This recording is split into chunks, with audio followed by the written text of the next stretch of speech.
کہ کون سے ایسے اعمال ہیں جو محرم میں کرنا جائز ہیں اور کون سے ایسے اعمال ہیں جو محرم میں کرنا ناجائز ہیں، اور پھر دوسری بات یہ کہ کون سے ایسے اعمال ہیں جو کرنا تو جائز ہوتا ہے لیکن محرم کی وجہ سے ہم ناجائز سمجھ جاتے ہیں، اور کون سے ایسے اعمال ہیں جو کرنا ناجائز ہوتا ہے لیکن محرم کے اندر ہم جائز سمجھ کر کرنے لگ جاتے ہیں۔ تو اس کے متعلق چند گزارشات آپ کے سامنے پیش کروں گا، اللہ صحیح معنوں میں ہمیں سمجھ عطا فرما دے۔ سب سے پہلی بات تو یہ ہے کہ جیسے کہ کل یکم محرم تھا، یکم محرم ایسا دن ہے کہ جس دن حضرت عمر فاروق رضی اللہ تعالیٰ عنہ کو یوم شہادت کا دن ہے، اور محرم یہ نہیں کہ محرم الحرام، آج ہی ایک ساتھی مجھ سے سوال کر رہا تھا یہ محرم الحرام یہ نام کیوں رکھا گیا ہے؟ محرم کا معنی یہ وہ حرام والا معنی نہیں ہے جو حلال اور حرام، یہاں پر یہ جو محرم کا مطلب ہے یہ تقدس والا معنی ہے، یعنی یہ محرم کا مہینہ تقدس کا مہینہ ہے، حرمت کا مہینہ ہے، بڑا مہینہ ہے، اور ایسا بڑا دن ہے کہ جس دن کے اندر اور جس مہینے کے اندر اللہ رب العزت نے اپنے انبیاء کے اعتبار سے بہت سے بڑے بڑے ایسے اعمال پیش آئے ہیں کہ جس کی وجہ سے یہ محرم کا مہینہ قابل احترام ہے۔ اور یہ جتنے بھی مہینے تھے ہمارے ذہن میں یہ ہے کہ یہ حضور اقدس صلی اللہ علیہ وسلم کی شریعت کے بعد یہ مہینوں کے نام یا مہینوں کا ذکر ہوتا ہے، حالانکہ یہ جتنے بھی مہینوں کے نام وغیرہ ہیں یہ حضور اقدس صلی اللہ علیہ وسلم کی شریعت سے پہلے ہی اللہ رب العزت کے ہاں سے نام دیے گئے ہیں، اور حضور علیہ الصلوۃ والسلام کی شریعت میں یہ نام اسی طرح چلتے آئے ہیں۔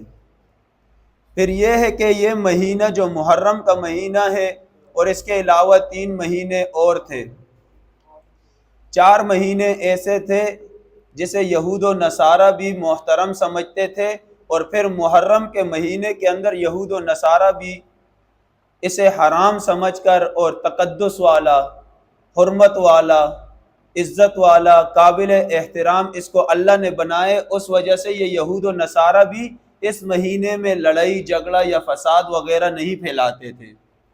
کہتے تھے نہیں یہ تقدس والا مہینہ ہے، یہ 4 مہینے، تو ان 4 مہینوں میں ہم کوئی ایسا کام نہیں کریں گے جو اس مہینوں کے احترام کے خلاف ہو۔ اکثر ایسا ہوتا تھا کہ یہ اگر آپس میں جنگ لڑتے تھے تو جنگ لڑتے لڑتے جیسے ہی محرم الحرام کا چاند نظر آ جاتا تو یہ کیا کرتے، کہتے اب ہم جنگ تو ختم کر نہیں سکتے،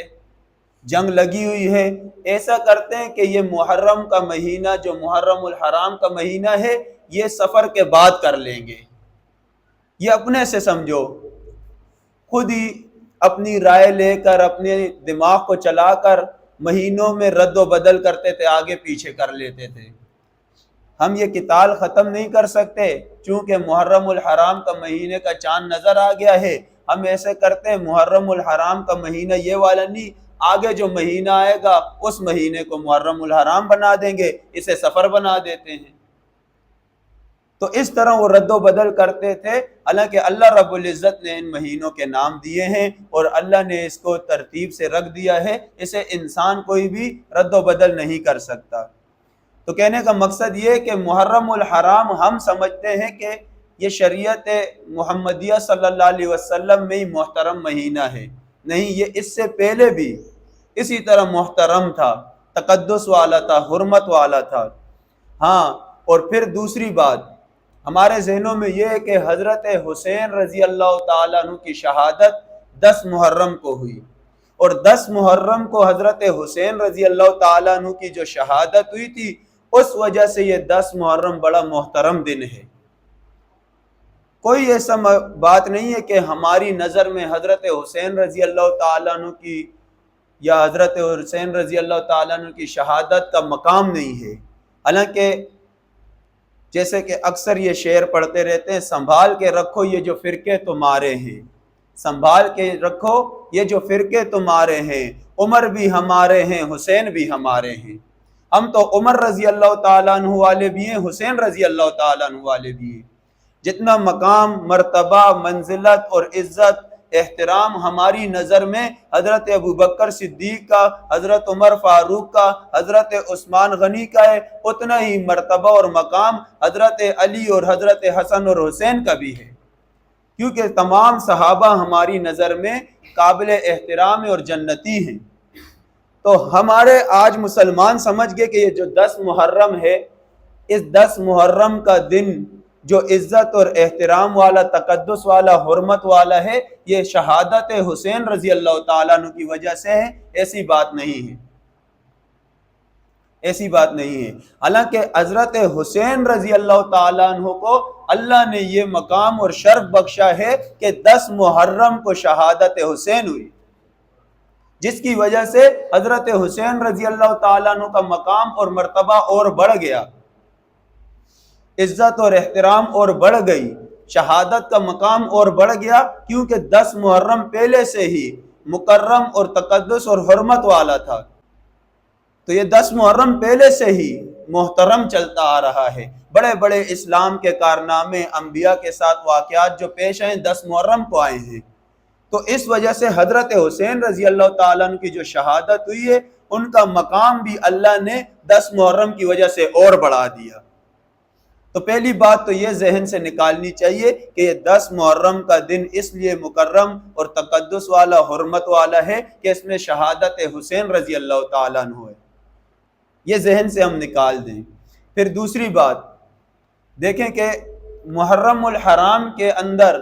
جو جائز چیز ہے وہ ہم ناجائز سمجھ کر نہیں کرتے۔ حالانکہ نکاح جو ہے، النکاح من سنتی، وقال النبی صلی اللہ علیہ وسلم فمن رغب عن سنتی فلیس منی، آپ صلی اللہ علیہ وسلم نے فرمایا نکاح میری سنتوں میں سے ہے۔ فمن رغب عن سنتی فلیس منی، جو میری سنت سے اعراض کر دے گا، منہ پھیر دے گا، وہ ہم میں سے نہیں ہے۔ اب نکاح جائز عمل ہے اور عبادت ہے، نکاح کرنا عبادت ہے، جائز عمل ہے، لیکن ہمارے مسلمان ہی، سنی مسلمان، چاہے وہ بریلوی ہوں، اہل حدیث ہوں یا دیوبندی ہوں، سارے سنی ہیں، اہل سنت والجماعت ہیں، اللہ والے ہیں اور اللہ کے نبی صلی اللہ علیہ وسلم والے ہیں، قرآن اور حدیث اور صحابہ والے ہیں۔ یہ ہم نے لڑائی بنائی ہوئی ہے، کوئی ایسی لڑائی ہے نہیں شریعت میں، یہ سارے ایک ہیں۔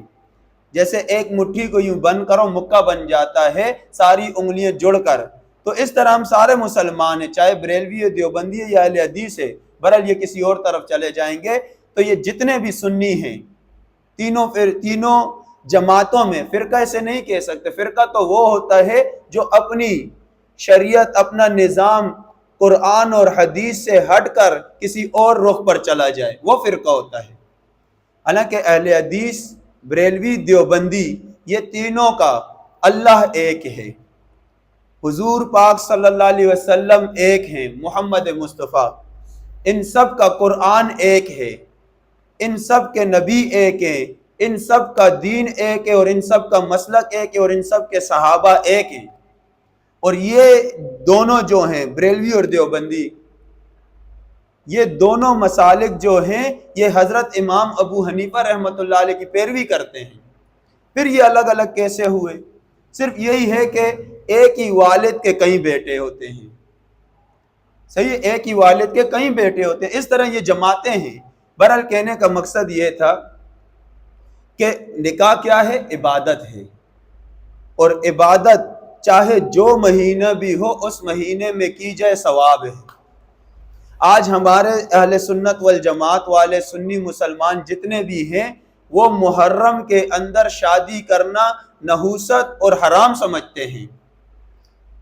نحوست اور حرام سمجھتے ہیں، کہتے ہیں کہ نہیں، اس میں شہادت حسین رضی اللہ تعالیٰ عنہ ہوئی ہے، اس لیے اس مہینے میں ہم شادی نہیں کریں گے، یہ غم کا مہینہ ہے۔ حالانکہ غم منانا نہیں چاہیے، اور اگر غم آ بھی جائے تو اس کو غم کے طور پر کچھ وقت تک، صحیح ہے، اس غم میں رہنے کے بعد پھر ہمیشہ کے لیے اپنی زندگی گزارنا تو ہم نہیں چھوڑتے۔ اب جب سے حضرت حسین رضی اللہ تعالیٰ عنہ شہید ہوئے، آیا اس کے بعد کئی صحابہ زندہ تھے، کبھی بھی ان صحابہ نے اس طرح کا عمل کیا کہ اپنے نکاح وغیرہ، شادی یا خوشی کا مقام جو آتا تھا وہ محرم کے اندر نہیں کرتے تھے؟ حالانکہ خود حضرت زین العابدین انہوں نے خود اس کے بعد جاری ہے، جو ان کی اولاد ہے، ان کی اولادوں نے بھی کبھی ایسا دن نہیں منایا، یا یہ محرم کو رو کر نہیں منایا، یا محرم کے اندر شادی کو حرام نہیں سمجھا، نکاح کو حرام نہیں سمجھا۔ جب ان کی اولاد نے اسے حرام نہیں سمجھا، آج اتنے عرصے بعد آ کر ہم زین العابدین سے زیادہ حضرت حسین رضی اللہ تعالیٰ عنہ کے شہید ہونے پر غم کرنے والے ہیں، حالانکہ اصل غم تو ان کے وہ ان کی نسلوں میں سے، ان کی اولاد میں سے، ان کے آل میں سے ہے، لیکن انہوں نے اس طرح غم نہیں منایا جیسے ہمارے سنی مناتے ہیں، نکاح کو حرام سمجھ لیتے ہیں۔ تو یہ ایسا کام ہے جو جائز نہیں ہے، اور یہ بدعت ہے، یہ بدعت ہے۔ تو اسی لیے ایک تو یہ ہم نے نہیں کرنا آئندہ، کبھی بھی محرم ہو یا کوئی مہینہ بھی ہو، اگر نکاح کرنا ہے، نکاح عبادت ہے، ہر مہینے میں ہر وقت ہو سکتا ہے۔ اور پھر دوسری بات یہ ہے کہ حضرت حسین رضی اللہ تعالیٰ عنہ شہید ہوئے تھے، تو اس وجہ سے ہم کہتے ہیں کہ محرم کے اندر شادی نہیں کی جاتی، غم کا مہینہ ہے۔ حضرت علی رضی اللہ تعالیٰ عنہ 21 رمضان کو شہید ہوئے، پھر رمضان کے اندر بھی شادی نہیں کرنی چاہیے۔ محمد مصطفیٰ صلی اللہ علیہ وسلم کی جو دنیا فانی سے آخرت کی طرف رحلت فرمائے ہیں، وہ 12 ربیع الاول کو بعض مورخین فرماتے ہیں، پھر ربیع الاول کے مہینے میں بھی شادی نہیں کرنی چاہیے۔ اس طرح اگر ہم تاریخ کے اوراق پلٹیں اور صحابہ کی زندگی دیکھیں، سال کے 12 مہینوں میں اور 12 مہینے کا کوئی ایسا دن نہیں ملتا جس دن میں کسی نہ کسی صحابی کی شہادت نہیں ہوئی، یوں تو پھر پورا سال شادی نہ کریں، ایسے ہی زندگی گزاریں۔ لیکن نہیں، اسلام نے اس چیز سے منع کیا ہے کہ کسی ایک کی وجہ سے اس مہینے کو حرمت والا مہینہ یا منحوس مہینہ نہیں کہا جائے۔ جو کام باقی 11 مہینوں میں عبادت ہے، وہ اس مہینے میں بھی عبادت ہے، تو اس مہینے میں بھی شادی کرنا جائز ہے، نکاح کرنا جائز ہے۔ پھر بعض سے جب کہو، بعض کیا جواب دیتے ہیں؟ بعض یہ جواب دیتے ہیں کہ دیکھیں اس مہینے میں اس لیے ہم شادی نہیں کرتے کیونکہ اس میں خوشی کا دن ہوتا ہے، خوشی والا وقت ہوتا ہے، خوشی والا ماحول ہوتا ہے، پھر وہ گانے نہیں لگا سکتے، ڈانس نہیں کر سکتے، ناچ نہیں سکتے، ڈول باجے نہیں لا سکتے۔ حضرت حسین رضی اللہ تعالیٰ عنہ شہید ہوئے تھے، غم کا مہینہ ہے، ہم خوشیاں منائیں گے، ڈول باجے اور گانے لگائیں گے، تو یہ جائز نہیں ہے۔ آیا میرا ان سے یہ سوال ہے، یہ گانا بجانا اور ڈول ڈماچا اور یہ ناچنا، یہ شہادت حسین رضی اللہ تعالیٰ عنہ کی وجہ سے حرام ہے یا یہ شریعت نے حرام قرار دیا ہے؟ یہ حسین رضی اللہ تعالیٰ عنہ کی شہادت کی وجہ سے گانا بجانا حرام نہیں ہوا، یہ تو شریعت نے ہی حرام کیا ہے۔ جیسے 12 مہینے ہیں، اس میں محرم کے مہینے ہم حرام سمجھ کر اس کام کو نہیں کرتے، ویسے ہی باقی 11 مہینوں میں بھی شریعت نے اس کو حرام کیا ہے۔ الغناء ينبت النفاق في القلب كما ينبت الماء الزرع، پیغمبر علیہ السلام نے فرمایا کہ یہ گانا بجانا دل کے اندر نفاق کہتے ہیں منافقت کو، نفاق کو ایسے پیدا کرتا ہے جیسے کہ کما ينبت الماء الزرع، جیسے پانی کھیتی باڑی کو پیدا کرتا ہے، جیسے یہ پھول پودے درخت اگتے ہیں پانی لگنے سے، اس طرح یہ گانے بجانے سے دل کے اندر نفاق اٹھتا ہے۔ تو یہ پیغمبر علیہ السلام نے اس کو منع کیا ہے، اور پیغمبر علیہ السلام جس چیز سے منع کر لے وہ سال کے 12 مہینے حرام ہوتی ہے، نہ کہ صرف محرم میں حرام ہوتی ہے۔